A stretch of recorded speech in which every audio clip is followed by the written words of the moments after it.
It's probably not a good idea to withdraw funds from a joint account prior to your divorce. This is a common question that I get. The problem is that judges may interpret you doing that as bad faith, so it has to be handled with questions and answers from me before we make the decision. My client Kathy was going through this very scenario, and my advice to her is that we needed to elicit more information about the situation before I could render an opinion as to the best way to deal with it.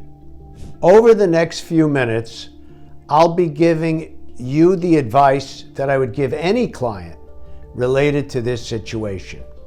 My name is David Wildstein. I'm a New Jersey family lawyer, and I've devoted my entire career to fighting for the rights of my clients.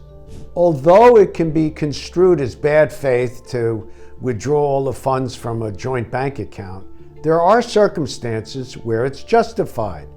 If you have exigent circumstances, an emergency, let's say, and I can't go to court in a timely manner, and I can't speak to an adversary to get funds delivered to you for the emergency, it may be necessary. There are circumstances where there may be other assets available that could be withdrawn upon instead of this joint account. On occasion, there's circumstances where the adverse attorney, assuming there's an attorney on the other side of the case, who I can communicate with and obtain the funds in that manner. If it's not an emergency, I can go to court and get a court order for emergency funds or support if the case may be.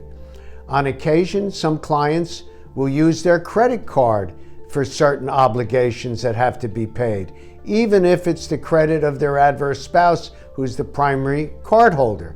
There are many options that are available. It also depends on what are the other assets in the case. If there's only a limited amount of money in the case, then drawing all that money out of a bank account may be a problem. But if there's plenty of other assets available, then it's not such a big deal. So it really depends on the facts and circumstances of each case, which the lawyer has to elicit from the client in order to give the proper and best advice. These questions at times can be complex, and you need an attorney that's been there, done it, and has the experience of knowing how to address the question. Ultimately, the advice that's given is fact sensitive and depends on your life, your case, and your experiences. This is not cookie cutter in any way. It really requires analysis and time to elicit all the important facts. Divorce is tough, but I'm tougher. If you need advice, I'm happy to help you. Call me and I will consult with you no matter what stage of your case you're involved in.